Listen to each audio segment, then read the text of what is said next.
Bueno, muy buenos días a todos y todas. Vamos a tomar ya el inicio de la sesión. Estábamos dando unos minutos para que se conectaran más personas.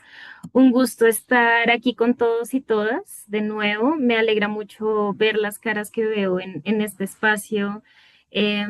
Para quienes no me conocen, mi nombre es Laura Restrepo Lamea, hago parte del equipo de CANLA, Climate Action Network América Latina. Y es un gusto darles la bienvenida a este espacio regional, celebrando además el aniversario de la opinión consultiva que se llama Un año después, la convergencia entre las opiniones consultivas de la Corte Internacional de Justicia y la Corte Interamericana de Derechos Humanos sobre cambio climático. Este evento forma parte de la celebración global de, como decía, el primer aniversario de la opinión consultiva de la Corte Internacional de Justicia sobre las obligaciones de los estados frente al cambio climático. Y este es un espacio que está impulsando World Youth for Climate Justice, Pacific Islands Student Fighting Climate Change y el Center for International Environmental Law. En América Latina, además, este aniversario coincide también con el primer año de la opinión consultiva de la Corte Interamericana de Derechos Humanos sobre emergencia climática y derechos humanos, que si mi memoria no me falla fue el 9 de julio, espero no haberme errado, el 5 o el 9, alguno de los dos tiene que ser. El 3, mire, ninguna.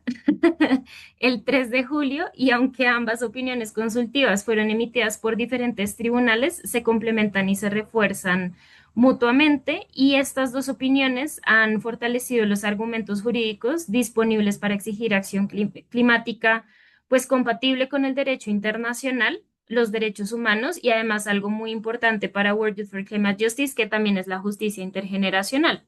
Entonces, gracias a los y las invitadas que tenemos acá, pues durante esta conversación que vamos a tener, vamos a reflexionar sobre cómo estos pronunciamientos están siendo llevados a la práctica en procesos multilaterales, en respuesta a las pérdidas y los daños, en la nueva apertura a litigios climáticos, en la protección de los derechos de las infancias, juventudes y además algo que a mí me gusta mucho señalar de las generaciones futuras, que es un nuevo escenario del litigio internacional que me parece muy interesante cuando hablamos de cambio climático.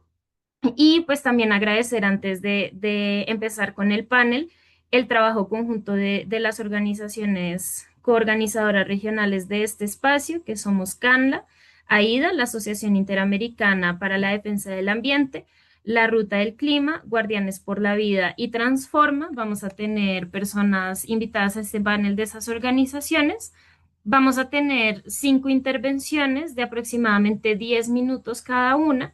Y posteriormente, Mari, que nos acompaña por acá de World Youth for Climate Justice América Latina, realizará como un breve resumen de lo que hemos hablado y también abriremos un espacio para preguntas de quienes nos están acompañando en la sesión. Igual durante todo el espacio pueden compartir sus preguntas a través de la herramienta pues, del chat y el de la herramienta de preguntas que tienen disponibles en Zoom y trataremos de abordar todas las que podamos. Entonces, bueno, sin más, damos inicio. Primero vamos a empezar con Natalia Castro Niño. Y me alegra mucho tenerte acá, Natalia, además por tu trayectoria y por todo también pues lo que has venido trabajando en términos de promover esta iniciativa y también de hablar sobre derechos humanos y cambio climático. Natalia es abogada de la Corte Interamericana de Derechos Humanos y docente investigadora de la Universidad Externado de Colombia, una compañera de ciudad, qué bonito, y es doctora en Derecho de la Universidad del París, del Panteón Sorbonne, y cuenta con una amplia trayectoria en Derecho Internacional Público, Derecho Internacional de Derechos Humanos y también Derecho Internacional Ambiental, casi nada, y ha trabajado también en la Corte Constitucional de Colombia y es autora de diversas publicaciones sobre responsabilidad internacional, cambio climático, derechos de la naturaleza, derechos humanos y litigio climático. Natalia, muchísimas gracias por acompañarnos. Qué bueno tenerte acá. Y para abordar tu intervención, nos gustaría preguntarte, desde tu experiencia y considerando tu trabajo directo en el proceso de las opiniones consultivas de la Corte Interamericana, cómo esta opinión consultiva complementa la opinión, perdón, ¿Cómo se complementa la opinión consultiva sobre emergencia climática y derechos humanos de la Corte IDH con la con la opinión consultiva de la Corte Internacional de Justicia? Tienes la palabra. Muchísimas gracias, Laura, y muchísimas gracias a todas las personas que han hecho posible este evento. Me parece realmente un honor participar de esta celebración del primer año de las opiniones consultivas, un año que ha sido intenso para todas estas organizaciones, para la Corte también en términos de divulgación y de promoción del contenido. Así que agradecerles a todos y todas por ese gran trabajo que han hecho. Em, Antes de comenzar, simplemente como comentarles que... por supuesto, yo quiero compartirles la visión desde el trabajo interno de la Corte, pero que mi postura no refleja la de la Corte, un tribunal compuesto por 7 jueces que adoptó la opinión consultiva. Entonces, en torno a la pregunta ya más concreta de la forma en la que estas dos decisiones se complementan, creo que es importante partir de la base de que, claro, ambas fueron adoptadas bajo un sistema de fuentes distinto, interpretando instrumentos diferentes, y eso explica en gran medida la perspectiva que aborda cada una de las cortes respecto de la emergencia climática o del cambio climático. Y eso explica también por qué muchas de las posturas que asume la Corte Internacional de Justicia son posturas más generales, basadas por supuesto en las fuentes generales del derecho internacional público, mientras que las posturas de la Corte Interamericana pues están más centradas en la especificidad del derecho internacional de los derechos humanos. Las dos posturas son complementarias, van en la misma línea y lo que yo quisiera es presentarles 5 puntos en los cuales yo siento que esa complementariedad se ve ilustrada. El primer punto tiene que ver con la forma en la que los dos tribunales tratan la ciencia. Ambos tribunales consideran que la ciencia no es simplemente un conjunto de datos, sino que tiene una función jurídica en la determinación de qué es la emergencia climática y cómo debe afrontarse. Pero más allá de ese punto de convergencia, la Corte Interamericana, digamos, va un paso más allá al considerar además que la ciencia es un derecho, que existe un derecho a acceder al conocimiento científico, digamos, tradicional, y que además ese derecho irradia otras formas de conocimiento como los saberes ancestrales, locales e indígenas que deben ser la base para la acción climática. Ese reconocimiento de ese derecho permite además que la Corte entonces vaya más allá al decir no simplemente que hay que tener en cuenta la ciencia, sino que los estados además deben promover el desarrollo de ciencia, la protección de las diferentes formas de conocimiento y un diálogo entre ellas que permita justamente avanzar en una acción climática mucho más eficaz y eficiente en relación con el problema de la emergencia climática. Un segundo punto sobre el que me gustaría, al que me gustaría referirme tiene que ver con el estándar de debida diligencia, que es este estándar que guía la forma en la que los estados deben cumplir con sus obligaciones. Ambos tribunales coinciden en afirmar que para cumplir con sus obligaciones, los estados deben utilizar el máximo de recursos disponibles y aunar todos los esfuerzos posibles, teniendo en cuenta elementos como el riesgo, la gravedad de los daños que pueden derivarse justamente del cambio climático, la previsibilidad de que esos daños ocurran y por supuesto las capacidades que tienen cada uno de los estados. Y en esto, digamos, además coinciden con el pronunciamiento previo, que es el del Tribunal Internacional de Derecho del Mar. Pero la Corte Interamericana, digamos, va un poco más allá y define este estándar no simplemente como un estándar que hay que tener en cuenta, sino que lo califica y dice que lo que los estados, lo que debe guiar la acción de los estados es un estándar de debida diligencia reforzada. Es decir, es el mayor estándar de exigencia respecto del comportamiento, atendiendo a la gravedad y a los impactos que puede tener este fenómeno y le da un contenido específico. Nos dice que la opinión consultiva, que eso supone una evaluación de los riesgos mucho más detallada, medidas proactivas y ambiciosas, nuevamente tener en cuenta la ciencia para la determinación de los riesgos, pero también para el monitoreo y la implementación de las medidas.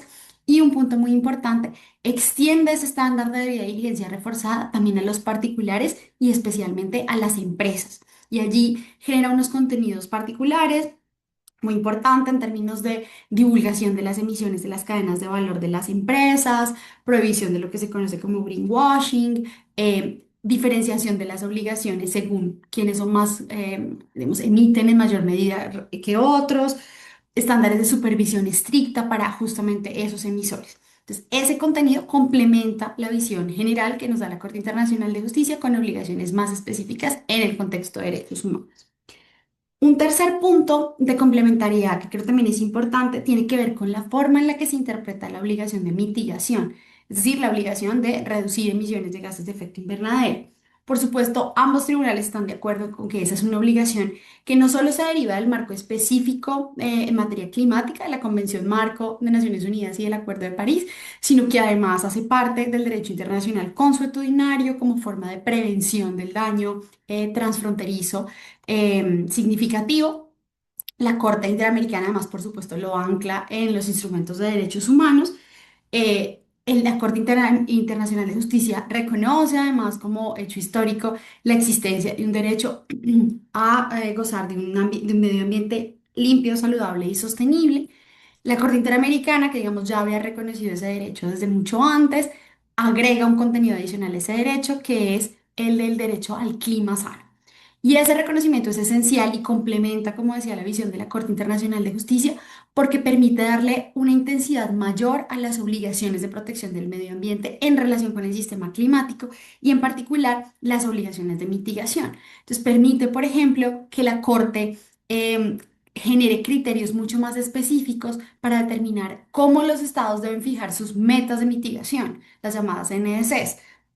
¿Cómo se traduce en la realidad el principio de responsabilidades comunes y diferenciadas, que es un principio que también invoca la Corte Internacional de Justicia, pero que en la sentencia de la Corte Interamericana, digamos, toma una dimensión novedosa porque la Corte lo interpreta a la luz de los derechos humanos y establece, por ejemplo, que para poder saber cuál es la contribución que le corresponde a cada estado hay que tener en cuenta sus emisiones históricas, sus emisiones actuales, las capacidades medidas en términos de posibilidades de endeudamiento, de capacidades de financiamiento, pero también las necesidades básicas insatisfechas en términos de derechos humanos, los índices de desigualdad como el índice de Gini, es decir, una serie de criterios que permiten aterrizar ese principio y cumplir a cabalidad con la obligación de mitigación que se deriva del marco general del derecho internacional público y del derecho internacional de los derechos humanos.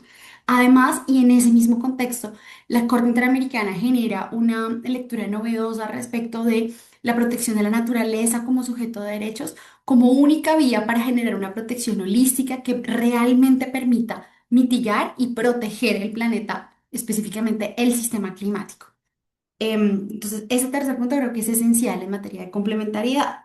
Un cuarto punto tiene que ver con las obligaciones perdón, de adaptación.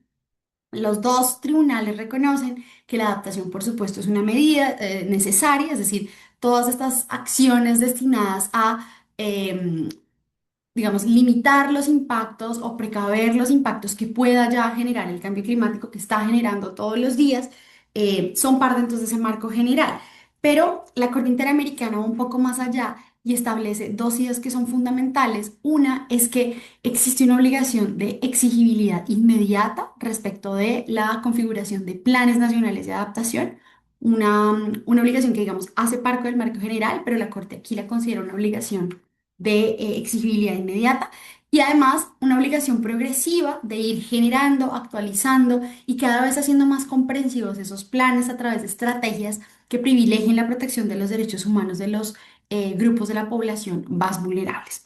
Eso claramente complementa esa obligación general, le da dientes y además permite justamente que su aplicación tenga en cuenta las diferentes vulnerabilidades y la forma diferenciada en la que se proyecta el riesgo en los diferentes grupos humanos alrededor del mundo, pero especialmente en regiones como América Latina y el Caribe, especialmente expuestas a los impactos climáticos.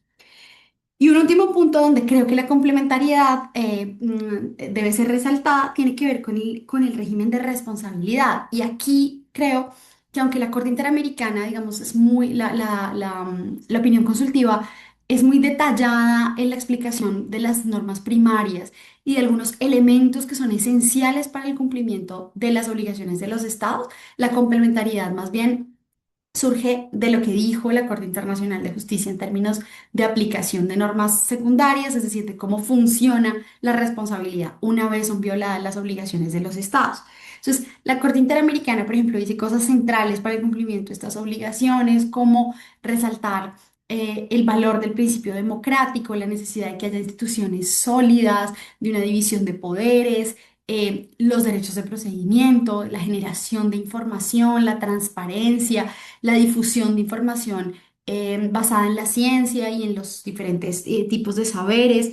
En materia de participación también, la posibilidad de que todas las personas participen, vigilen, supervisen los procesos de acción climática, el acceso a la justicia. La Corte Interamericana habla de la necesidad de que haya canales de legitimación colectiva en los cuales no sea necesario acreditar un interés particular, una flexibilidad en la interpretación de los estándares de prueba. Entonces, digamos, todos esos son elementos esenciales para que cuando no se estén cumpliendo las obligaciones de los estados, pues la ciudadanía pueda participar y reclamar. Otro punto central allí es, por supuesto, el de la protección de los defensores ambientales, de las personas defensoras del ambiente en materia climática, que son esenciales para que esos mecanismos de responsabilidad puedan funcionar. Pero allí justamente la Corte Internacional de Justicia hace un inventario mucho más amplio y creo más detallado de la forma en la que deben operar las obligaciones secundarias, es decir, aquellas que se activan con la violación de las obligaciones generales en materia climática. Entonces, la Corte Internacional de Justicia, por ejemplo, plantea en forma mucho más clara cómo funcionan las reglas de atribución, de causalidad, en particular respecto de las consecuencias de los impactos climáticos, de los daños, digamos, climáticos respecto de un fenómeno acumulativo y con múltiples causas. La Corte Internacional de Justicia dice claramente que eso no es una excusa y que no puede permitirse que el hecho de que la violación, digamos, venga de diferentes frentes termine en que se diluya la responsabilidad. Y hace una explicación mucho más clara de cómo funciona lo que se conoce en derecho como las obligaciones erga omnes, es decir, esta posibilidad de que cualquier Estado o sujeto interesado pueda reclamar esas formas de responsabilidad teniendo en cuenta la naturaleza colectiva de los intereses que están viéndose afectados con la emergencia climática. Entonces creo que ese es un punto esencial en el cual la opinión consultiva de la Corte Internacional de Justicia complementa a la de la Corte Interamericana de Derechos Humanos. Y con esto cerraría, entonces, digamos, estos 5 puntos. Quedo abierta, por supuesto, a las preguntas y pues interesadísima en escuchar a mis compañeros de panel sobre este primer año de implementación y de complementariedad entre estas dos decisiones. Muchísimas gracias. Gracias, Natalia. No, nos das un panorama súper amplio, pero también muy detallado sobre ambas opiniones consultivas. A mí igual me parece muy interesante y comparto esto particular, lo que mencionas del derecho a un clima sano, que me parece muy interesante de señalar en la Corte Interamericana de Derechos Humanos. Y también me parece que la Corte Internacional de Justicia nos da como un panorama muy fuerte para exigir algunas cosas que se han venido paralizando durante años, como por ejemplo la conversación sobre combustibles fósiles, ¿no? Entonces, creo que hay elementos muy interesantes de estas dos y su complementariedad, como lo venías comentando. Y creo que el marco, por lo menos para nuestra región, teniendo ambos marcos, nos da como unas herramientas legales muy sólidas para exigirle a nuestros gobiernos o para tener estrategias de litigio, para exigir el cumplimiento de la ley internacional. Y más aún con el panorama geopolítico de la región, creo que son grandes herramientas y que creo que llegan también en un escenario geopolítico ideal. Igual también me parece muy interesante y que lo mencionas, también la opinión consultiva del Tribunal de Derecho al Mar. Esa me parece muy interesante por si las personas que nos están acompañando quieren profundizar y también el caso en la Corte Europea sobre las mujeres que demandan a los estados mayor ambición climática de los estados, que si no estoy mal, fueron mujeres alemanas. Esos dos casos me parecen súper interesantes también como complementarios para esta conversación. Y bueno, vamos a pasar ahora a conversar con Aleja. Alejandra López es directora de Diplomacia Climática de Transforma. Además, me alegra mucho tenerla acá. Siempre aprendo mucho de Aleja y la admiro un montón. Cuenta nada más y nada menos con más de 20 años de experiencia en cambio climático, negociaciones internacionales y cooperación internacional. Ha trabajado con el gobierno de México, fue asesora para la Asociación Independiente de América Latina y el Caribe, AILAC, durante las negociaciones del libro de reglas del Acuerdo de París. Eh, y también desde 2022 lidera el trabajo de diplomacia climática en Transforma. Aleja, bienvenida. Muchas gracias por acompañarnos. Me hace personalmente muy feliz que estés acá.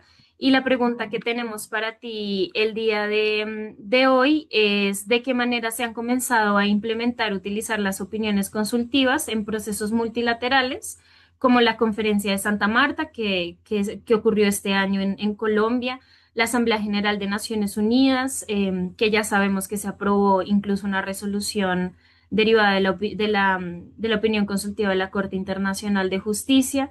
Y también eso, digamos, qué impacto podría tener en la Asamblea de este año y también dentro de la Convención Marco Naciones Unidas para el Cambio Climático y qué papel ha desempeñado, pues también en tu rol como sociedad civil, la traducción de estos pronunciamientos jurídicos en iniciativas o exigencias concretas como las hojas de ruta, de transición energética justa y de deforestación u otras propuestas de inciencia. Una pregunta fácil, sencilla y rápida de responder.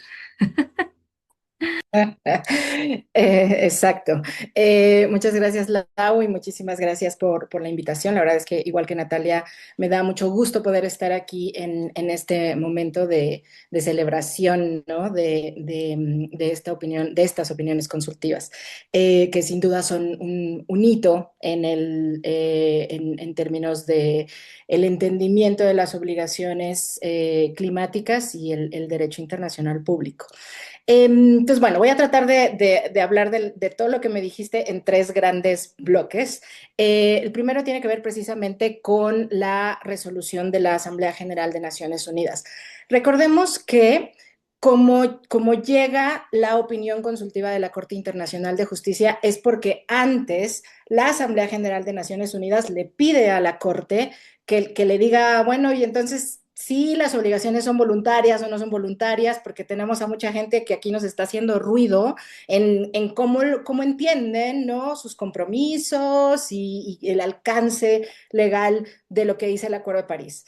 Y entonces, después de que se emite la opinión de la Corte, el tema regresa a la Asamblea General de Naciones Unidas y este año se adopta una resolución, la resolución A-RES 80-263, en la que se confirman los elementos más importantes de esta opinión consultiva de la Corte Internacional de Justicia, entre otras cosas, porque la resolución no dice todo lo que dice la opinión consultiva, ni voy a repetir lo que ya dijo con la voz experta Natalia, pero sí confirma mensajes muy importantes, incluyendo esta obligación inequívoca de todos los estados y cómo el incumplimiento deriva en responsabilidades.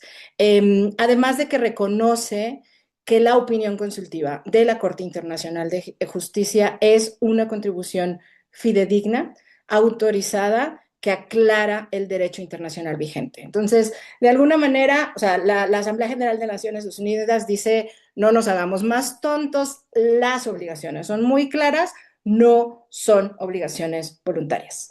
Esta resolución fue aprobada por 141 votos a favor, 8 en contra y 28 abstenciones. Las 8 en contra me parece que son más interesantes que decirles quiénes votaron a favor, porque entre las 8 en contra se encuentran Belarus, Irán, Israel, Liberia, Rusia, Arabia Saudita, Estados Unidos y Yemen. Y de las abstenciones hay varios países de la OPEP que también, ¿no? Fueron de este grupo que dijeron, bueno, no me voy a meter en Honduras, India y Turquía. Y Turquía es un caso interesante porque es la presidencia de la COP este año y se abstuvo de respaldar esta resolución. En teoría, como ellos lo dijeron o lo explicaron después, bajo la lógica de que al ser presidencia tienen que ser neutrales en los intereses de las negociaciones. Pero bueno, la resolución lo que dice o sea, no repite todo lo que dice la opinión consultiva, pero lo que sí dice es muy importante, porque habla de esa obligatoriedad del Acuerdo de París, de las NDCs, del límite de 1.5 grados como ese límite, el máximo hacia, digamos, el que no deberíamos sobrepasar, y quita un poquito también estos debates que hay de pero si el Acuerdo de París dice que son 2 grados, pues ¿por qué no estamos hablando de entre 2 grados y 1.5? Entonces, tanto las cortes como la resolución dicen es 1.5 y también hablan de cosas súper específicas que no habían estado en una resolución de Naciones Unidas, como la salida de combustibles fósiles, la triplicación de renovables, la duplicación de eficiencia energética y la reducción de subsidios a los combustibles fósiles, además de todo este componente social de participación plena, significativa y equitativa. ¿Por qué es importante la resolución de la Asamblea General de Naciones Unidas? Porque nos permite tener un gancho legal específico de relación con el sistema completo de Naciones Unidas. Entonces, más allá de las COPs de cambio climático, el sistema, las agencias implementadoras y los organismos de Naciones Unidas pueden trabajar con base en esta resolución.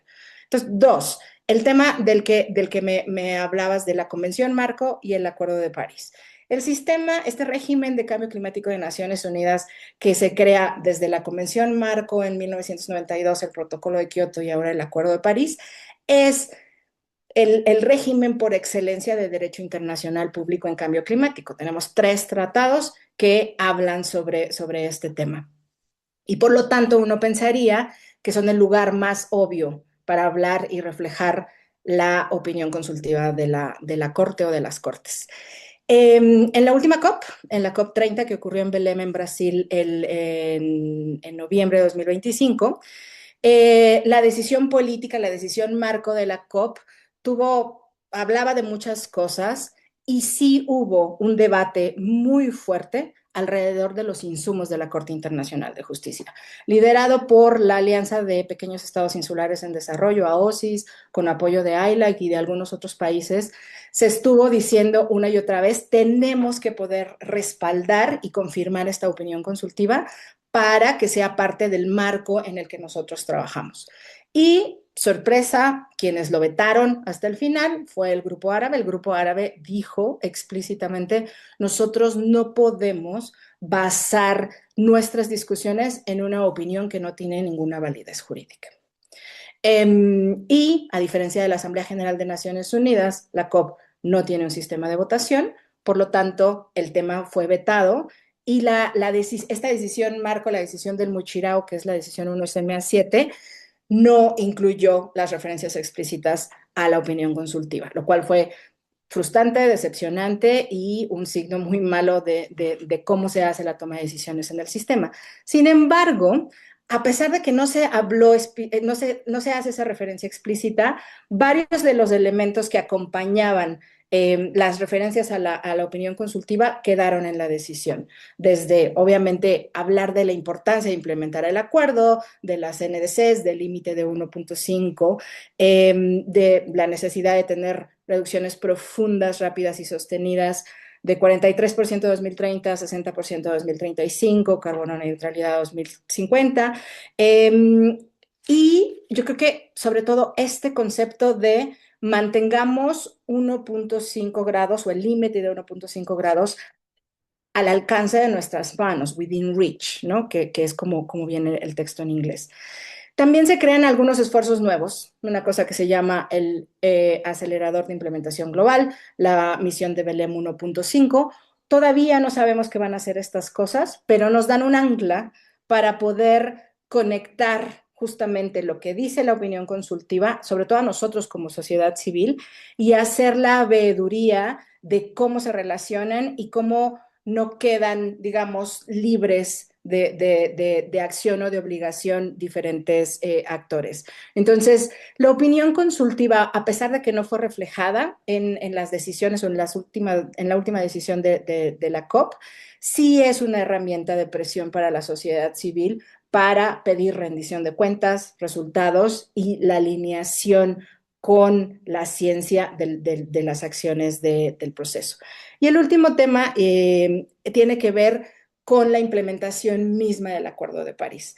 Ya que se terminó completito el libro de reglas del Acuerdo de París, estamos en un proceso en el que el sistema debería evolucionar para poder apoyar esa implementación. El sistema de las COPs no está hecho para la implementación, tiene que cambiar, tenemos que buscar la manera de que evolucione hacia otras cosas. Y una de las cosas interesantes que está ocurriendo en digamos, en este momento de la implementación es que se están abriendo procesos, coaliciones, que le están dando sentido a las diferentes partes del acuerdo, de las reglas y de la implementación. Y uno de esos es precisamente la primera conferencia de Santa Marta, bueno, no, la primera conferencia de salida de combustibles fósiles que tuvo lugar en Santa Marta, Colombia, este año en abril. En esta conferencia, un grupo independiente de países, nadie los mandó a que fueran a hacer esto, dijeron, pues, liderados por Colombia y por Países Bajos, dijeron, oigan, ¿y cómo hacemos esta salida de los combustibles fósiles? Tengamos discusiones de verdad de qué significa en términos económicos, porque al final del día esto tiene que ver con una dependencia a las exportaciones, con una dependencia fiscal, con una dependencia energética. Entonces, hablemos en términos técnicos, hablemos en términos prácticos, hablemos en términos económicos de cómo debe ocurrir esta transición. Y ese es uno de los mejores ejemplos de cómo estamos avanzando en términos de la implementación. Este proceso tiene que continuar, afortunadamente, más allá de los cambios en los gobiernos que estaban liderando originalmente, ¿no? Los países que van a tomar las riendas de la segunda conferencia son Irlanda y Tuvalu. Y una de las cosas interesantes que surge de este proceso y de los grupos de trabajo de las hojas de ruta nacionales de salida de fósiles. Estas hojas de ruta nacionales son una oportunidad no de crear otro nuevo PDF, otro nuevo documento que se quede por ahí guardado en algún escritorio, sino son la oportunidad de tener discusiones a nivel nacional de cómo queremos que las transiciones ocurran. Y aquí voy a hacer la cuña de diversas organizaciones de la sociedad civil latinoamericana, más de 50. Nos reunimos durante todo el primer semestre de este año para construir unas hojas de ruta regionales desde la perspectiva de la sociedad civil de cómo debería ser la transición energética justa, incluyendo esta parte de la salida de los fósiles y de los bosques para detener y revertir la deforestación. Y esto conecta precisamente con cómo vamos tomando las opiniones consultivas, en este caso la de la Corte Internacional de Justicia, pero también la nuestra, ¿no? La de la Corte Interamericana de Derechos Humanos, para darle sentido a cómo deben pasar las cosas, que no sea simplemente algo que nos viene desde el norte global o que tiene una manera de verse ahora que Turquía sacó una meta global de electrificación para alcanzar 35% a 2035. Los países desarrollados y muchas personas del norte global están muy interesadas en de repente trabajar en temas de electrificación y esto debe tener un sentido muy concreto para nuestras regiones, para América Latina, por ejemplo, donde todavía hay problemas de acceso, donde hay problemas de distribución y donde la manera en la que se ha hecho la transición energética perfectamente puede pasar por encima de los derechos humanos y de los derechos de la naturaleza, como en aras de simplemente transicionar o cambiar fierros. Entonces, parte de lo que estamos diciendo en estas hojas de ruta es cómo deben ocurrir estas transiciones de manera adecuada. Pues también nos permite que sea como esa línea base o ese benchmark de lo que queremos ver y conectar con esos diferentes niveles. Lo voy a dejar ahí y gracias.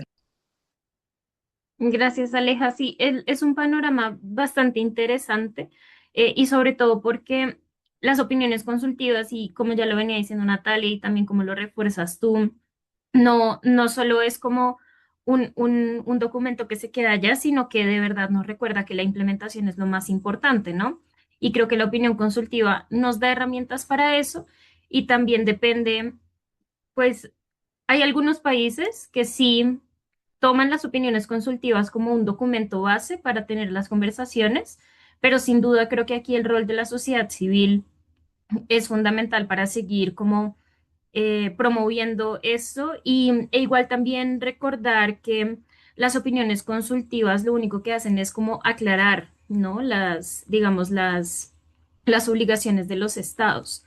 No es como que les den más obligaciones, sino que solo aclaran las obligaciones y eso me parece importante mencionarlo y precisamente por países, por ejemplo, como Turquía y bueno, como otros de la OPEC que decidieron abstenerse u oponerse. Digamos, no es como que estén fuera de sus obligaciones, o sea, no es como que no tengan estas obligaciones en ese momento. Em, y bueno, ahorita vamos con Adrián. Adrián es una persona que ha venido trabajando mucho el tema de pérdidas y daños y para nosotros es en América Latina, daños y pérdidas es un tema fundamental. Y no solo por, digamos, de manera ilusoria o porque esté en el papel, sino porque las comunidades en nuestra región ya están enfrentando daños y pérdidas. Entonces, Adrián es el fundador de la Ruta del Clima, es máster en Ambiente, Desarrollo y Paz e investigador en Participación Pública, Pérdidas y Daños y Derecho Climático Internacional. Y desde la Ruta del Clima han venido haciendo un trabajo espectacular para vincular las negociaciones internacionales con las demandas de justicia de las comunidades afectadas por la crisis climática. Es un trabajo que admiramos mucho, muchas personas de sociedad civil, la lucha por los daños y las pérdidas, que además tristemente en negociaciones internacionales no tiene el espacio que uno esperaría que tuviera esta conversación. Entonces, Adrián, muchas gracias por estar acá. Qué gusto verte además. Y para ti queremos abordar dos preguntas. ¿Qué mecanismos existen actualmente, tanto en el ámbito nacional como internacional, para responder a los daños y a las pérdidas asociados al cambio climático? ¿Y qué aportan las opiniones consultivas a estos mecanismos que ya existen? Entonces, un gusto, Adrián, y te doy la palabra. Pues no, un placer verte, Laura. Muchísimas gracias a todos y todas por el espacio y por sacar de su tiempo para conversar sobre estos temas tan importantes. Eh, yo creo que primero que todo, las opiniones consultivas, como todo en derecho, tienen utilidad y efectividad si se dan las condiciones políticas para que estos se ejecuten. Si no, pues son letra muerta. No hay ningún avance práctico, pragmático en nuestra realidad o en la lucha por la dignidad humana si no hay implementación de estos derechos y deberes.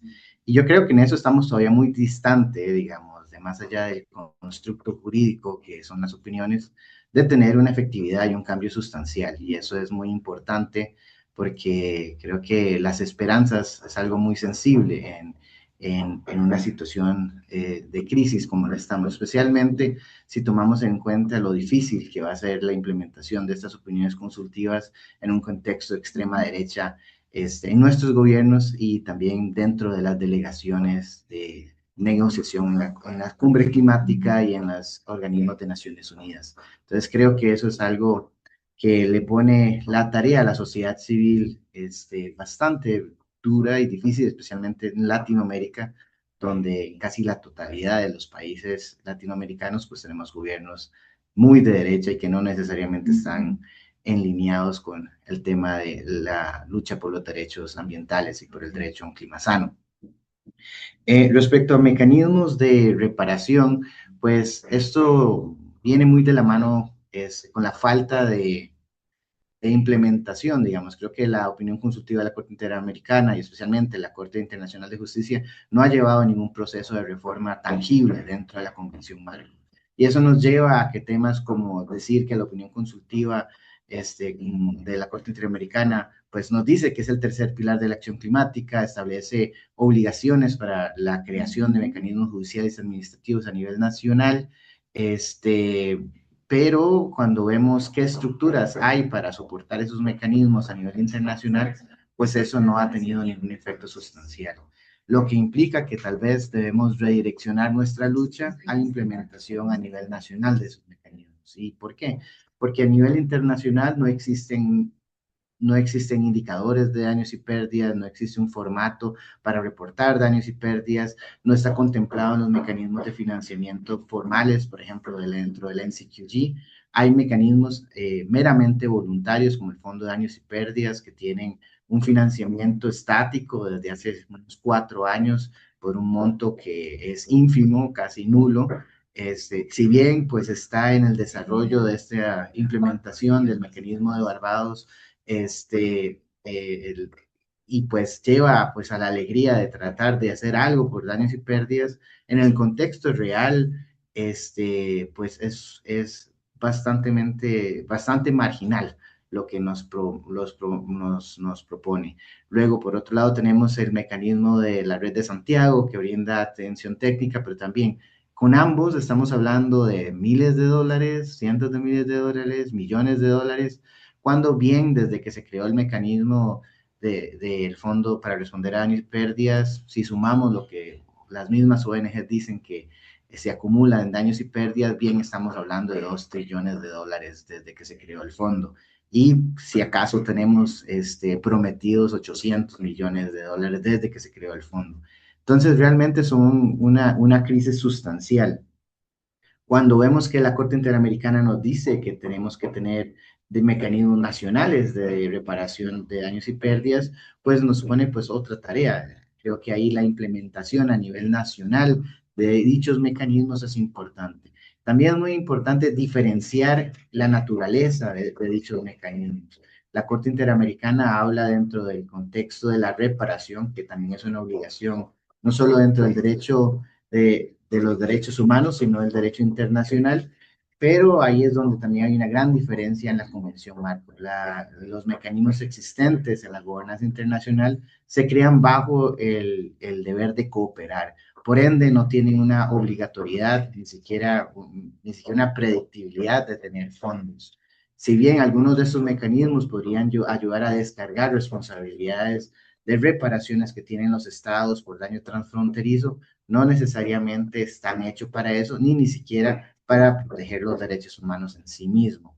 Entonces ahí creo que hay una gran tarea para volver lo que nos dice las opiniones consultivas y lo que realmente tenemos dentro de los marcos de gobernanza nacional y gobernanza internacional. Creo que a nivel nacional, pues sí se nos da la oportunidad de luchar más directamente para crear esos mecanismos administrativos o judiciales y que las comunidades puedan articular esos reclamos de reparación, que el Estado luego tenga que ver cómo ejerce su deber de tutela respecto a las empresas o respecto a la protección de su soberanía por medio del litigio internacional, que es también lo que la misma Corte Internacional de Justicia deja abierto en lo que es la búsqueda de atribución de responsabilidades y luego el tema de designación de la obligación de reparar por el daño climático. Sin embargo, reitero, creo que en este momento decir que las opiniones consultivas, aparte de ilustrarnos mucho del derecho que ya conocíamos y que algunos de nuestros mismos países han reclamado por los últimos 30 años, es excederse un poco. Creo que tenemos un camino más claro porque tenemos condensado cuál es el camino por recorrer, pero todavía no se ha movido el indicador para generar un progreso sustancial, en especialmente cuando en espacios nacionales no existen esas vías para que las comunidades puedan reclamar, cuando los estados, por ejemplo, todavía siguen desfinanciados para poder abordar daños y pérdidas, y cuando formalmente en las discusiones internacionales no hay una vía real para abordar las reparaciones y ni siquiera, por ejemplo, hay un punto de agenda dentro de la próxima cumbre de cambio climático para abordar daños y pérdidas. Gracias. Gracias, Adrián. Y de hecho, esto que mencionas me parece muy importante de señalar, ¿no? Si bien, como tú dices, la Corte Interamericana señaló daños y pérdidas como uno de los tres pilares fundamentales de la acción climática, pareciera a veces que, bueno, pareciera no, a muchos países en realidad en la convención no les importa mucho el tema y no lo priorizan.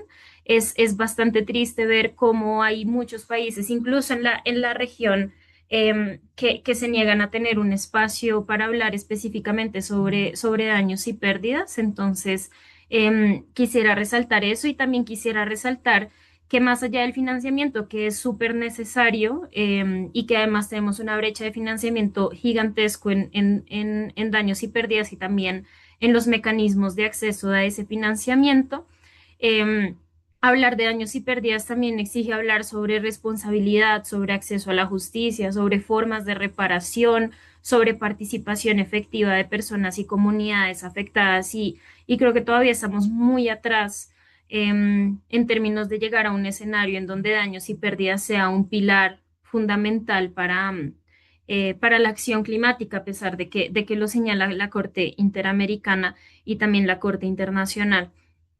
Y bueno, también en este momento me gustaría presentar a Liliana Ávila, y sobre todo para continuar como abordando, profundizando en la implementación jurídica de las opiniones consultivas. Tenemos a Liliana Ávila, que es la directora del Programa de Derechos Humanos y Ambiente de AIDA. Es abogada de la Universidad Externado de Colombia, especialista en Derecho Constitucional y maestra en Argumentación Jurídica por la Universidad de Alicante. Como todos nuestros panelistas, cuentan con una amplia experiencia en derecho internacional, derechos humanos y en los sistemas internacionales de protección. Es profesora del Derecho Internacional en la Universidad Externado de Colombia, copatriota, y ha trabajado como asesora jurídica de derechos humanos y derecho internacional humanitario y salud pública. Un gusto tenerte aquí, Liliana. Y bueno, ambas opiniones consultivas han fortalecido considerablemente el marco jurídico, como lo hemos venido escuchando, para la acción climática. Sin embargo, pues muchas comunidades ya están enfrentando desplazamientos. De hecho, tenemos una isla en Panamá que ya completamente se desplazó también por el aumento del nivel del mar. Y esta fue una de las primeras islas en el mundo de tener que desplazarse completamente y de tener que buscar territorio continental, afectaciones a sus territorios, pérdidas culturales, otros impactos que pueden ser irreversibles. De hecho, bueno, esto no hace parte como de lo que quería abordar ahorita, pero se me hizo muy interesante que en Colombia hay un caso en donde ya la Corte Constitucional reconoce en Arauca el desplazamiento por temas de cambio climático. Entonces también hemos venido viendo cómo incluso el derecho nacional tiene que responder a este tipo de daños que han venido sucediendo a nivel nacional. Y bueno, en este contexto, ¿cómo podemos traducir estos avances jurídicos en medidas concretas como reparaciones, adaptación, acceso efectivo a la justicia, más en una región que está muy vinculada a la vulneración de los derechos de los y las defensoras? Y que además respondan a los daños que las comunidades ya están sufriendo y no se limiten únicamente como a prevenir daños futuros, y viene muy en línea con lo que también mencionaba Adrián. Un gusto, Liliana, y bienvenida. Bueno, muchas gracias, Laura, y muchas gracias a todos los colegas y a los participantes del panel. Em, yo creo que estamos en un momento muy importante. Nosotros hace 5 años, pues no teníamos los estándares em, jurídicos que tenemos ahora. Las organizaciones que trabajamos hace más de 20 años en cambio climático, cuando eso no era un tema ni de moda ni tenía mucha financiación, pues celebramos mucho el hecho de que ahora sea realmente inescindible hablar de la conexión que existe entre derechos humanos y clima, porque realmente eso no fue así o no es necesariamente así en los espacios en donde se discute en los impactos del cambio climático. Em, y ese es por supuesto, un motivo para estar feliz, por lo menos para los que pues usamos el derecho y la ciencia para proteger derechos. Al tiempo, nosotros estamos, o por lo menos en la región, que es donde AIDA trabaja, pues enfrentando escenarios muy complicados de retrocesos en las normativas ambientales, en la institucionalidad ambiental y climática. Y eso, por supuesto, se decanta en restricciones a los derechos de las comunidades que dependen del ambiente, y genera, pues, impactos, por supuesto, en los ecosistemas que las comunidades y los pueblos defienden. Estamos viendo en Brasil, por ejemplo, modificaciones a la ley de licenciamiento ambiental, que generan retrocesos y preocupaciones en torno a los mecanismos en los que los proyectos se aprueban y, en últimas, la facilitación de proyectos a partir de esa flexibilización de estándares. En Chile vemos debates muy álgidos en torno a la protección de glaciales, de humedales, y los esfuerzos o las iniciativas de restringir o retroceder en los caminos ya avanzados de protección ambiental e institucionalidad. En Colombia, pues vemos anuncios de promoción de actividades extractivas, y retrocesos en las narrativas en torno al impulso de la transición energética justa. Y entonces, un poco a un año después de de las opiniones consultivas, y aprovechando la celebración del aniversario. Claramente, nuestro gran reto es lograr que ese tipo de decisiones sean instrumentos vivos, sean instrumentos que se usen y sean instrumentos que no terminen siendo letra muerta, no terminen siendo como declaraciones de intenciones imposibles de cumplir. Y ahí el rol y nuestro rol como sociedad civil es tan importante. Y digamos, con ese marco, yo quería como resaltar algunos elementos importantes para la implementación de las opiniones consultivas, derivadas del contenido de estas decisiones, pues que son muy importantes y son importantes para el litigio climático, para la negociación climática y también para comunidades y para jueces. Frente a las negociaciones climáticas, la colega que me antecedió también lo reflexionaba. Ahí el rol de la sociedad civil pues sigue siendo muy importante, porque nosotros somos los que interactuamos con las delegaciones de los estados, digamos, aterrizamos las problemáticas que se discuten en términos abstractos en escenarios concretos de afectaciones a lugares, a personas. Y por lo mismo, las opiniones consultivas generan herramientas bien importantes. En el caso de la opinión consultiva de la Corte Interamericana, la Corte habla, por ejemplo, de su aplicación a todos los Estados miembros de la OEA, y no solo los que han ratificado la Convención Americana. Y sí creo que hay argumentos jurídicos y políticos muy importantes para, cruzando esta obligación con las obligaciones comunes, esta decisión de la Corte con las obligaciones comunes y no diferenciadas,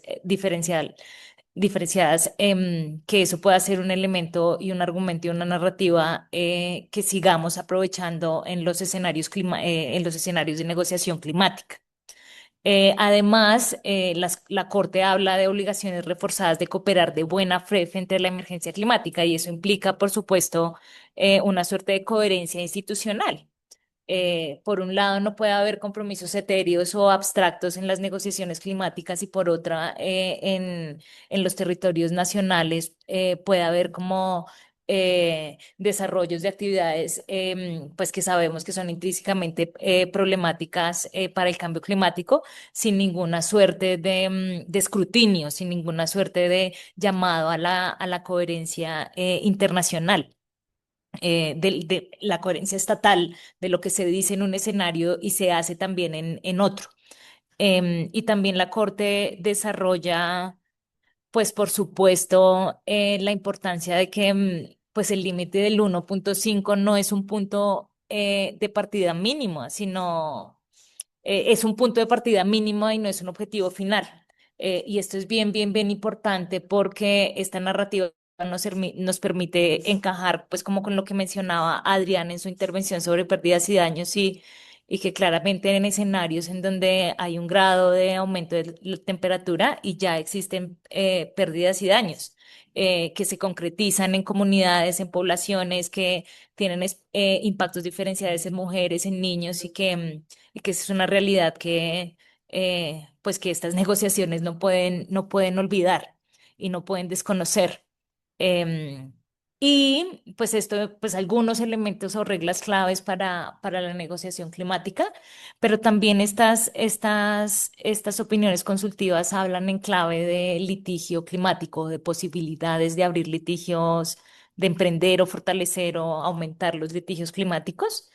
Y claro, los litigios climáticos no responden o no están llamados a ser la respuesta última o la única respuesta frente a las problemáticas climáticas y frente a la ausencia de acción climática, pero en aquellos lugares o aquellos momentos en donde las empresas o los estados no pueden o no quieren comprometerse con la acción climática, el litigio es una herramienta muy, muy, muy importante.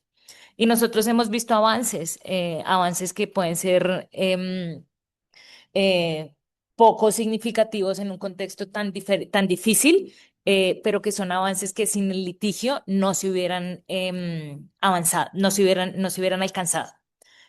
Tenemos, por ejemplo, una decisión bien importante del Consejo de Estado y de dos decisiones en paralelo, pero con un mismo contenido, digamos, normativo en Colombia, tanto en la Corte Constitucional y en el Consejo de Estado, que ya hablan de la obligación de los estados de incorporar el ingrediente climático, la perspectiva climática en los estudios de impacto ambiental.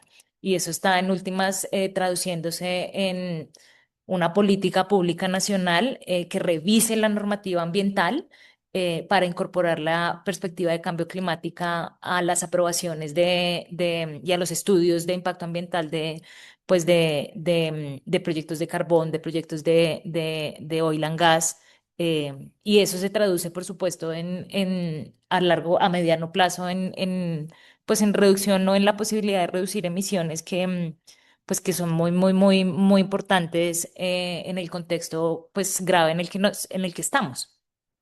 Y también vimos en Colombia también, y perdón, porque es como la experiencia más cercana como por mi nacionalidad, eh, cómo también las autoridades ambientales estaban utilizando argumentos relacionados con la protección ambiental, con los argumentos de sumideros de carbón y la obligación de protegerlos para no aprobar el desarrollo de minas de carbón a cielo abierto, que ustedes saben que son pues excesivamente problemáticas en contextos de cambio climático. Entonces, las opiniones consultivas también han desarrollado elementos muy claves para el litigio climático. La Corte Interamericana habló del deber del debida diligencia reforzada, que por supuesto tenga en cuenta el riesgo y la vulnerabilidad.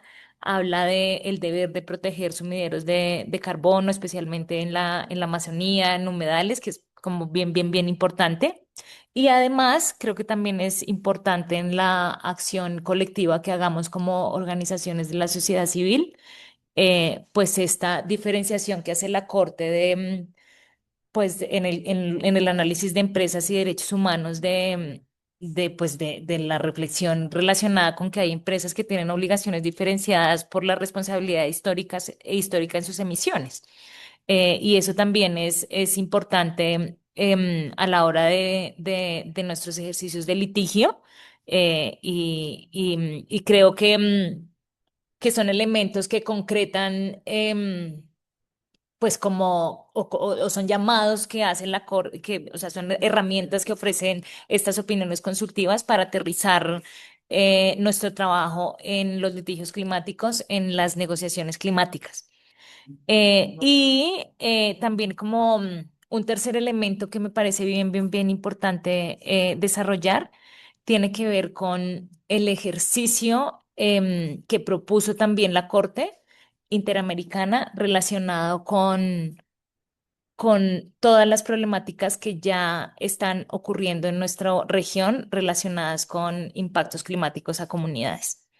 Y este es un reto pues muy, muy, muy grande porque hace que las discusiones sobre cambio climático no sean etéreas, sino que se aterricen en contextos en donde es necesario garantizar derechos.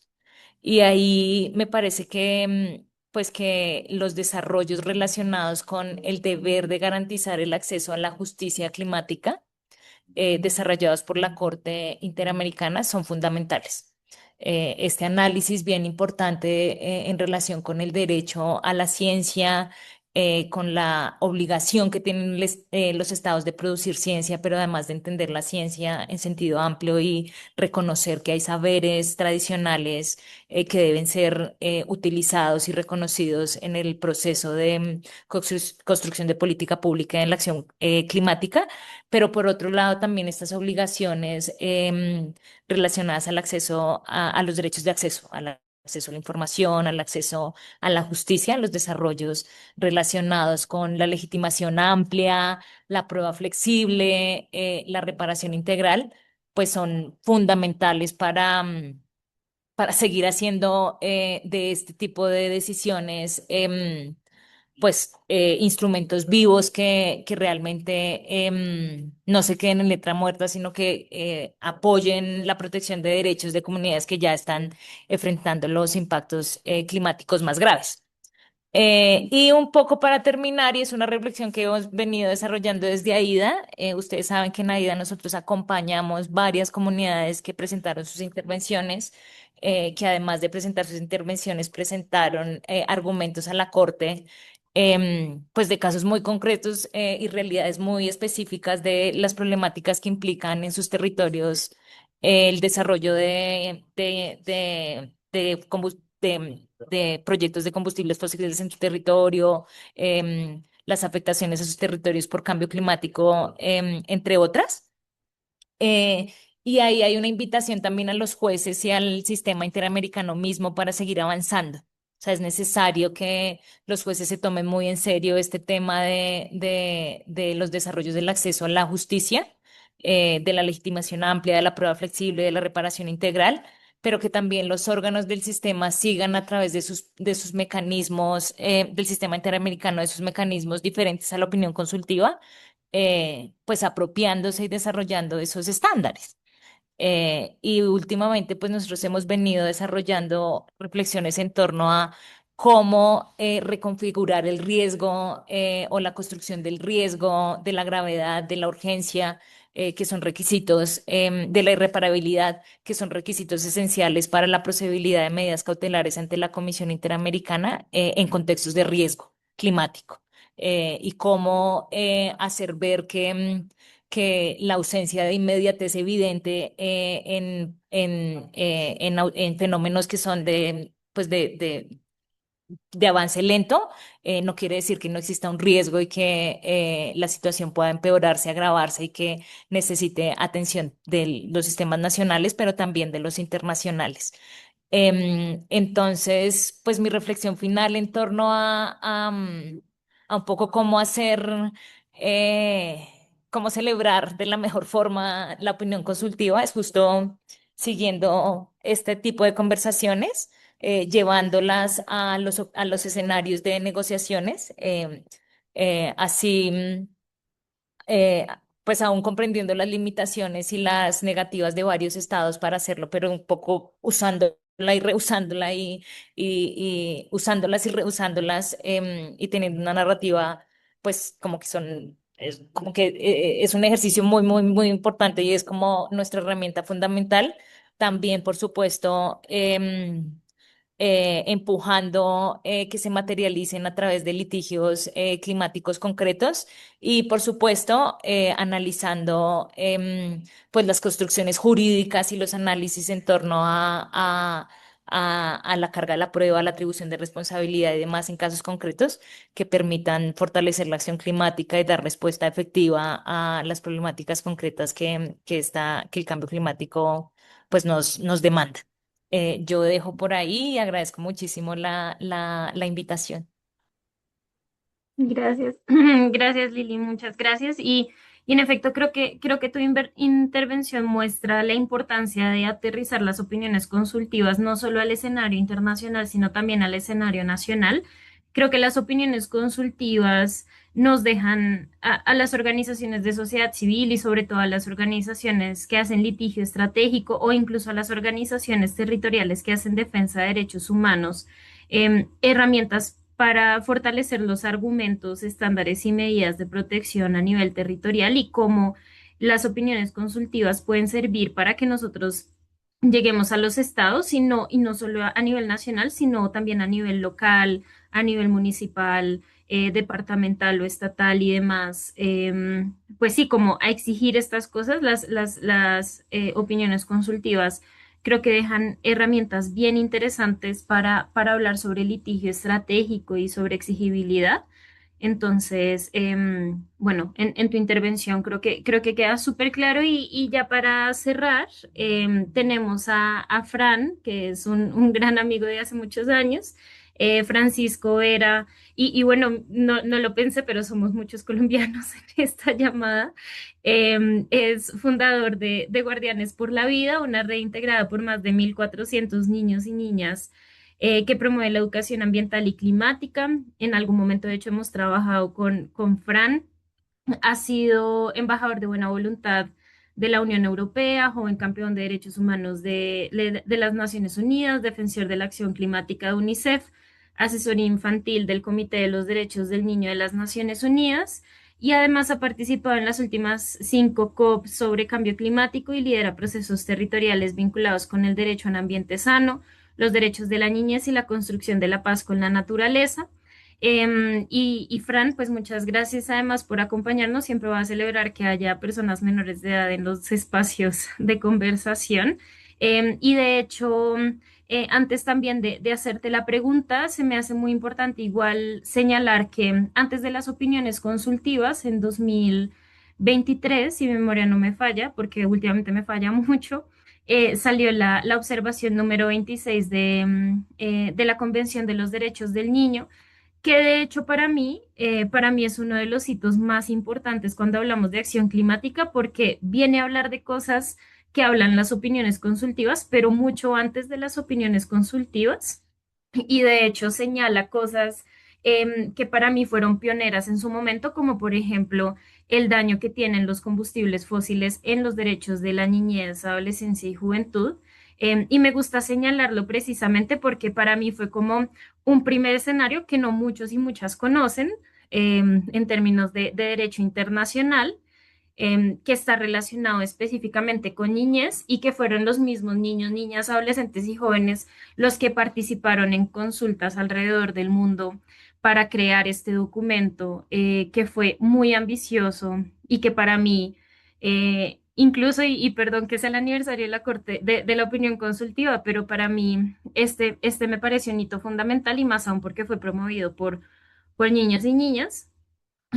Pero bueno, ya que estamos hablando de la opinión consultiva, por supuesto, y no de la observación general número 26, quisiéramos conocer, Fran, tu perspectiva sobre de qué forma las opiniones consultivas han fortalecido, acelerado, respaldado la incorporación de los derechos de niños, niñas, adolescentes y jóvenes y de las generaciones futuras dentro de la lucha por la justicia climática. Como lo señalé antes, el tema de generaciones futuras es bastante nuevo y me parece que es un tema bien interesante y que abre puertas bien interesantes en el derecho internacional.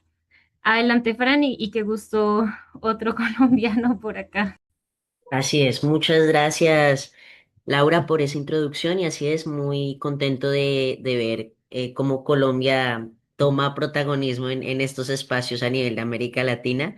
Y bueno, totalmente de acuerdo, creo que, bueno, la conexión que ha habido siempre entre los regímenes del sistema internacional de derechos humanos y de cambio climático ha sido muy vaga, muy escasa. Pero por ejemplo ya en el 2021, si no estoy mal, el Consejo de Derechos Humanos de Naciones Unidas aprobaba también una resolución histórica que fue una de las primeras que reconoció el derecho a un medio ambiente limpio, sano y digno. Y luego más tarde, en el 2023, efectivamente, el Comité de los Derechos del Niño lanzó su comentario general número 26, que además hay que destacar varias cosas al respecto. Es, por ejemplo, el primer y único comentario del Comité de los Derechos del Niño que hace un llamado al sector privado en cuanto a los derechos de la infancia.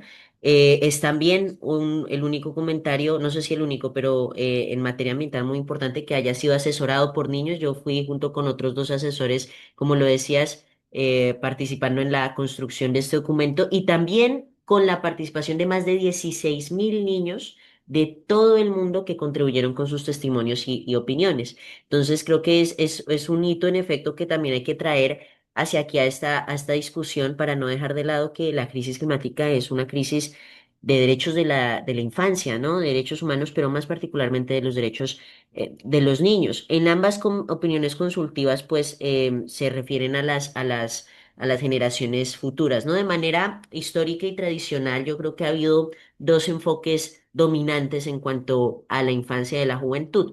Uno que lo reconoce, que reconoce su papel pasivo y uno que reconoce su papel activo, por una parte, y que se ve presente en ambas, yo creo. Por una parte, ese papel pasivo de los niños y de las niñas y de los adolescentes, en donde son meramente y exclusivamente concebidos algunas veces, yo lo considero un error, considerados como víctimas de la crisis, ¿no? En efecto, y esta es una narrativa que se ha, digamos, posicionado, ¿no? De hablar de la infancia o de los niños, de las niñas y los adolescentes, solamente en esos términos, en términos de vulnerabilidad, ¿no? Es decir, en la opinión consultiva se reconoce en la opinión consultiva de la Corte Interamericana se reconoce que los impactos de la crisis climática son desproporcionados en los niños, las niñas y los adolescentes, pero que además cuando se combinan varios elementos como género, como su estatus, si son migrantes o no, su condición socioeconómica, condiciones de salud, pues se pueden agravar estos riesgos, ¿no? Eso por una parte, pero también vemos un enfoque más activo en donde se reconoce a los niños como titulares, como sujetos de derechos, ¿no? Y como actores climáticos, es decir, como no solamente receptores de las consecuencias de la crisis climática, sino como contribuyentes a las soluciones de la crisis climática. Y en eso, por ejemplo, en la opinión consultiva de la Corte Interamericana se habla de pues la participación real de los niños, del acceso a la justicia en procesos administrativos y judiciales en donde se debe tener en cuenta su voz y también de otro punto bastante necesario, hablando en el contexto de América Latina, que es la protección de los estados hacia los niños defensores del medio ambiente, ¿no? Teniendo en cuenta que nuestra región es de las regiones más peligrosas del mundo o la más peligrosa y de hecho viniendo de Colombia, que ha sido categorizado durante diversos años consecutivos como el país prácticamente más peligroso con las tasas más altas de asesinatos de defensores de derechos humanos.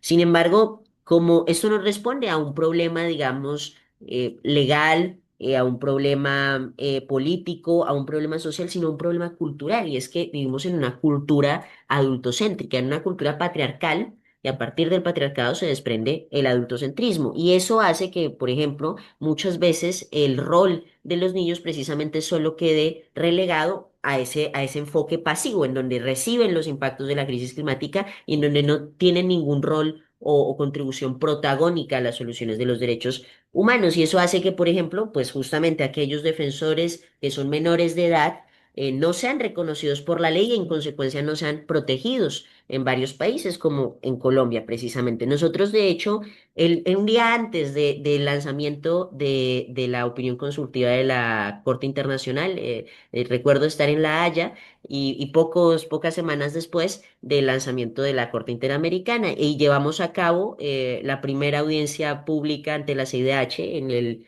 periodo 193 de sesiones, si no estoy mal, sobre defensores infantiles para llevar a esta instancia, pues, con la voz de Guardianes por la Vida, de Fundación Escazú Ahora, de varios niños indígenas del Cauca, de una región de Colombia, pues los riesgos y las amenazas agravadas que sufren los defensores infantiles por denunciar las dinámicas extractivas en nuestros territorios y en consecuencia enfrentarnos a grupos de interés económicos, políticos y de todo tipo que ponen en riesgo nuestra vida de muchas maneras y la de nuestros entornos. Eso creo que fue, de hecho, una de las primeras cosas que hicimos después del lanzamiento de la opinión de la Corte Interamericana y que fue bastante importante. Antes, de hecho, para el proceso de preparación de nuestra contribución a la opinión consultiva, de hecho, también recogimos más de 1.225 opiniones y testimonios de niños y niñas en colaboración con la Oficina del Alto Comisionado de Derechos Humanos en Colombia y con el CEGIL para llevarlas a justamente a las audiencias que tuvieron lugar en Brasilia en el 2024. Y de esa manera, pues hemos tratado de permanentemente representar y tratar de llevar la voz de los niños a estos espacios. También en las negociaciones multilaterales, sin embargo, hay que decir y hay que reconocer que pese a la necesidad de mantenernos ecoesperanzados y de mantener un cierto optimismo y entusiasmo y también de reconocimiento a los avances hechos en la implementación de estas dos opiniones consultivas, pues también ha habido retrocesos innegables que no se pueden negar sin analizar el contexto más político de nuestra región, ¿no? O sea, en términos no sé, de la transición energética, hemos visto cómo en efecto al poder, a las urnas han llegado gobiernos de extrema derecha negacionistas de la crisis climática que atacan el multilateralismo, que también niegan incluso y cuestionan los derechos humanos, sencillamente, que cuestionan el consenso, ¿no? Lo cual es bastante preocupante, pero lo que me preocupa aún más no es que aquellos que anuncian que van a hacer lo que van a hacer, lo hagan. El problema es que personas que se hacen llamar o gobiernos, que de hecho una gran parte de su electorado viene, digamos, el ecologismo, en Brasil, en México, adopten, consientan, permitan u omitan su responsabilidad permitiendo prácticas de extracción de combustibles fósiles. Hace poco se iniciaron perforaciones en la cuenca de la Amazonía, en el margen ecuatorial, que es una zona estratégica de cruce de biodiversidad entre el Caribe y entre el Atlántico, a pocos kilómetros de la cuenca del río Amazonas. En México, la presidenta Sheinbaum hace poco planteaba en el debate público y traía a la mesa la propuesta de utilizar una técnica de extracción de petróleo que es el fracking, ¿sí? Entonces yo me pregunto, si eso lo hacen los gobiernos que se hacen llamar ecologistas y que obtienen réditos políticos a partir de ello, pues, ¿qué podemos esperar del resto, no? Y eso es algo que, como les digo, ha ocurrido en Brasil y en México, y pues bueno, ya luego en otros países en donde estas opciones negacionistas de la ciencia han ganado, pues ya han dicho lo que van a hacer, darle con el fracking y con el extractivismo a lo que dé, citando sus palabras. En ese sentido, también eso se siente en los procesos multilaterales. Por ejemplo, en Nairobi, el año pasado, pues hubo un avance importante en la aprobación de una resolución sobre la participación juvenil, pero yo les quiero contar mi experiencia personal muy brevemente porque no sé cómo vamos del tiempo, eran 10 minutos. Em, era una resolución, de la primera resolución sobre la participación de juventud y de infancia impulsada por el Grupo Mayor de Juventud e Infancia.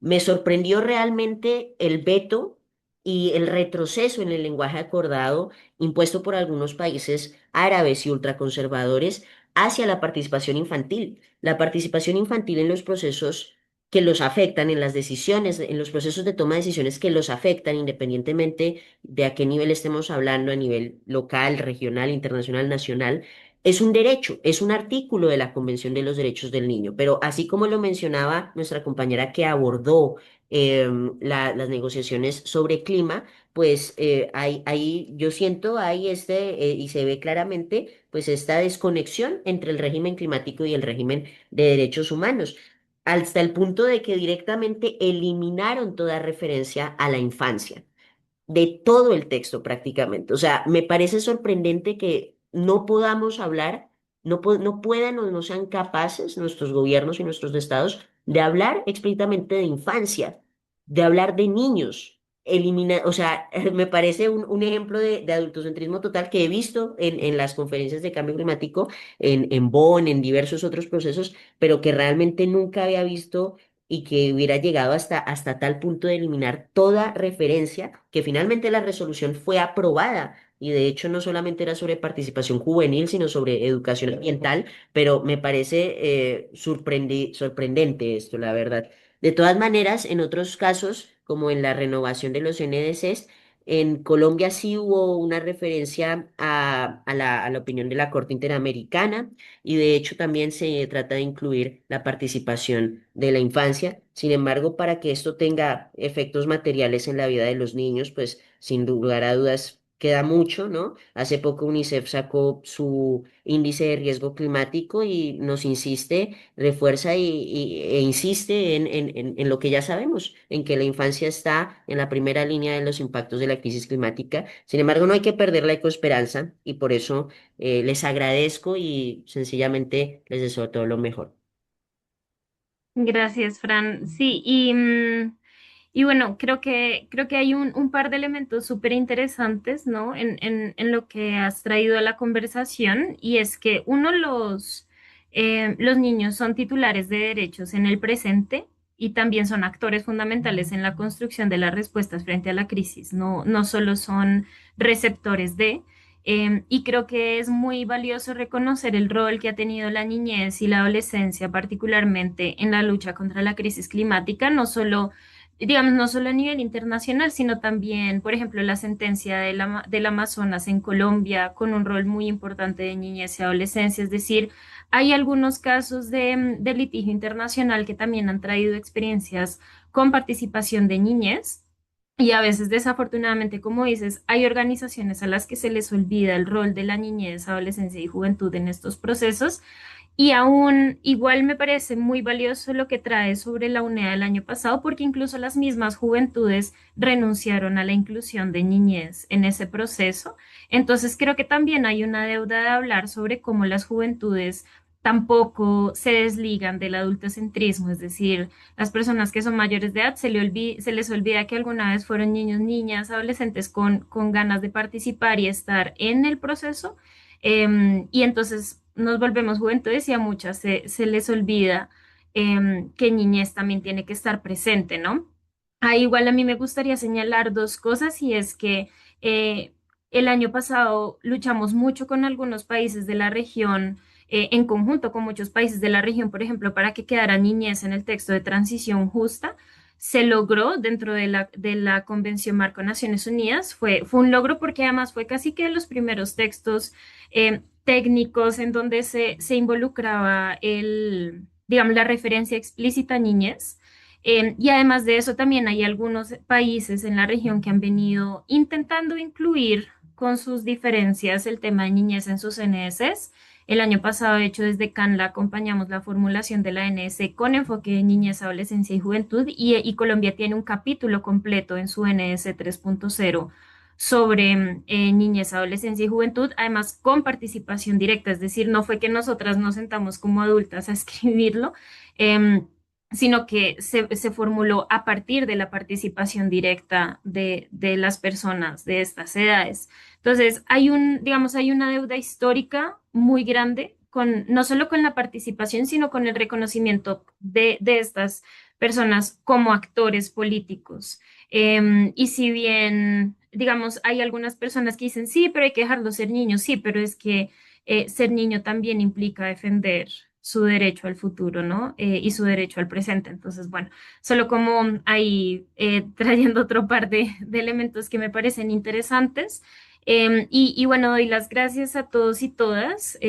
Nos hemos extendido, yo no quise cortar ninguna intervención porque todas me parecían muy valiosas. Y digamos, hemos escuchado perspectivas muy complementarias sobre lo que pueden traernos las opiniones consultivas. Eso me parece a mí maravilloso, y también sobre los desafíos de su implementación. Y Mariana Campos nos va a ayudar con unos mensajes finales.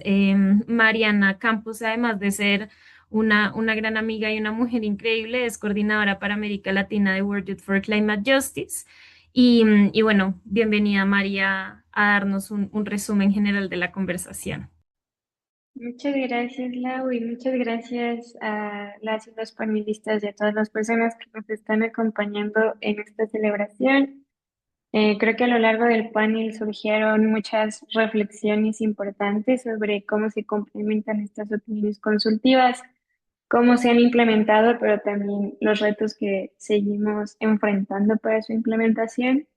Y voy a hacer un recuento muy breve sobre los puntos más importantes de cada intervención para que nos llevemos de ahí algunas tareas y reflexiones. Natalia, por ejemplo, nos destacó que las opiniones de la Corte Internacional de Justicia y de la Corte Interamericana deben leerse de manera complementaria, ya que ambas reconocen que la acción climática debe basarse en la mejor ciencia disponible, incluyendo otras formas de conocimiento como el conocimiento indígena. También establecen un estándar de debida diligencia reforzada que exige medidas ambiciosas, implementación efectiva regulación a empresas y a actores privados, mientras que la Corte Internacional de Justicia profundiza en las consecuencias jurídicas del incumplimiento de las obligaciones climáticas. La Corte Interamericana desarrolla con mayor detalle los derechos de acceso, la protección a las personas defensoras y el derecho a un clima sano. Por otro lado, Ale nos explicó cómo estos estándares están comenzando a incorporarse en los procesos multilaterales, como la resolución de la Asamblea General de las Naciones Unidas, que constituye un puente entre la opinión consultiva y todo el sistema de Naciones Unidas. Y aunque en las negociaciones climáticas hubo alguna resistencia en mencionar expresamente la opinión, parte de su contenido sí logró reflejarse en las decisiones. Y bueno, también destacó el proceso de Santa Marta y las hojas de ruta regionales como espacios para exigir mayor ambición y rendición de cuentas. Adrián nos recordó que el principal desafío es evitar que las opiniones consultivas se queden únicamente como documentos, aunque la Corte Interamericana desarrolla las obligaciones relacionadas con las reparaciones. Sigue existiendo una distancia importante entre estos estándares y los mecanismos disponibles para que las comunidades puedan hacer efectivas sus demandas. Por su parte, Lili destacó como un logro del movimiento climático el vínculo cada vez más claro entre cambio climático y derechos humanos, subrayó el papel esencial de la sociedad civil para aterrizar los estándares en las realidades de los territorios y recordó que los 1.5 grados es un umbral mínimo de protección, no es para nada una meta. Asimismo, señaló que el litigio climático puede ser una herramienta muy valiosa cuando los estados o las empresas no asumen compromisos suficientes. Y bueno, finalmente, Francisco destacó el papel activo de las niñas, niños, juventudes como agentes de cambio, no únicamente como personas especialmente vulnerables frente a la crisis climática. También señaló que los riesgos se agravan según las distintas condiciones y contextos de las infancias y resaltó la importancia de los avances de la Corte Interamericana en materia de acceso a la justicia para niñas y niños. En conjunto, las intervenciones nos recuerdan que las opiniones consultivas ofrecen una base jurídica sin precedentes. Y antes de cerrar, queremos agradecer a todas las organizaciones y personas que hicieron posible este webinar, reconocer su trabajo al impulsar, construir e implementar las opiniones consultivas y con miras al importante trabajo que tenemos también por delante. WICJ junto con aliadas y aliados globales y regionales nos complacemos en anunciar el lanzamiento del kit de herramientas para la implementación de las opiniones consultivas sobre cambio climático. Y bueno, esto se trata de un recurso vivo que continuará incorporando avances jurídicos, estudios, nuevas vías de implementación. Así que si están trabajando en la implementación de estas opiniones consultivas de cualquier forma, les invitamos a compartir su trabajo y a sumarse a la construcción de este recurso colectivo para la justicia climática. Muchas gracias nuevamente por acompañarnos. Gracias, Mari. Sí, y bueno, aquí debo reconocer mi rol muy malo como moderadora, cortando las intervenciones antes porque ya no nos quedan tiempo para preguntas, pero igual invito a las personas que están acá como a formular preguntas y acercarse directamente a nuestros panelistas, nuestros y nuestras panelistas. La verdad es que vale mucho la pena sentarse a hablar con cada uno y cada una de ellas hablar sobre estos temas. Y lamento hoy que en mi rol muy malo como moderadora no logramos tener un espacio de preguntas, pero me alegra mucho igual como haberlas escuchado en su totalidad. Creo que las intervenciones que tuvimos hoy fueron muy buenas. Y creo que todas traen elementos muy importantes sobre la mesa para recordar que las opiniones consultivas, tanto de la Corte IDH como de la Corte Internacional, representan hitos jurídicos fundamentales digamos, para el sistema climático en general, em, y además también para el impacto que va a depender de nuestra acción, ¿no? Y tristemente va a depender sobre todo de sociedad civil en algunos estados que como Fran igual lo mencionaba, incluso tenemos algunos negacionistas, entonces hay que ponerse, como diríamos en Colombia, manos en la masa o manos a la obra para poder construir como estos espacios y estas estrategias que necesitamos para impulsar las opiniones consultivas. Y yo a las opiniones consultivas igual le sumaría la observación general número 26 de la Convención de los Derechos del Niño, que si no se la han leído, recomiendo mucho leérsela porque además trae incluso acceso a la justicia de manera diferenciada para niñez, adolescencia. Es bien interesante, de verdad, se las recomiendo leérsela.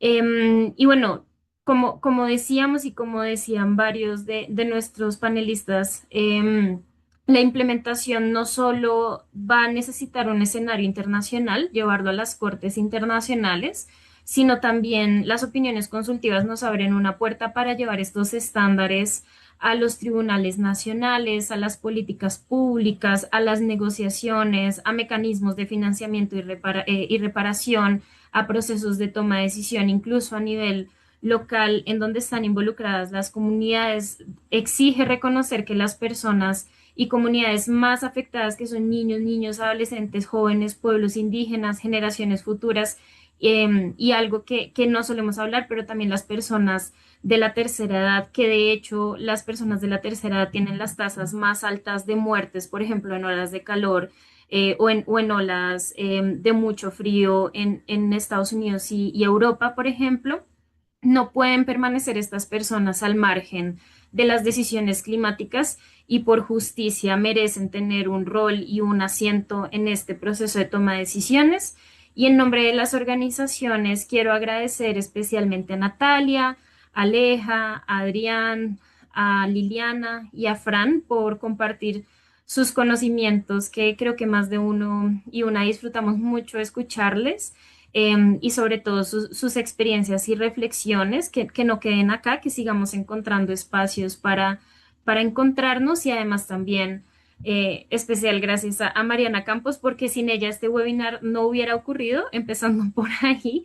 Y segundo, por la relatoría y también a World Youth for Climate Justice, al Pacific Islands Students Fighting Climate Change, a Ciel, por impulsar esta celebración global, y que ojalá esta celebración no se quede solo en una celebración, sino que encontremos formas, como dije antes, de implementar las opiniones consultivas y agradecemos también a CAN, la AIDA, la Ruta del Clima, Guardianes por la Vida y Transforma por sumarse a la planificación de esta sesión.